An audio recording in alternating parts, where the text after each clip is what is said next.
These text alerts represent the state of bluetongue in the UK right now. It's a viral infection spread by midges, mainly affecting sheep and cattle. Hardly the time of year for any self-respecting bloodsucker. The chances of any bluetongue being spread at this time of the year when midges are inactive is almost zero. When we were filming Jeff Gibson about the impending Dover Farmers demo, bluetongue came up in conversation. They found one case in the sheep on our farm, but luckily our cattle are on another farm 2 miles down the road, so they weren't included in this shutdown. That restriction was lifted this week, Monday the 19th of February, and not a moment too soon for Jeff.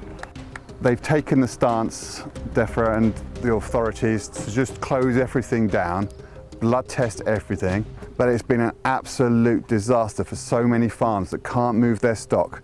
So if you've got sheep in one field that have run out of food, and you've got food available 2 miles down the road where you would normally just move your sheep to, you have to apply for a license. But if that's outside of the zone, the stance has almost been that you need to let your sheep starve to death. Jeff has been incredibly frustrated by the lack of information coming out of government. But as things warm up, is this just the tip of the iceberg? Normally, this time of year, we would have between 500 and 1,000 store lambs on farm, buying those in from local farms, fattening them up over the winter. But we took the decision this year because of the uncertainty, because nobody has known what the rules are. I've ended up with 70 acres of stubble turnips.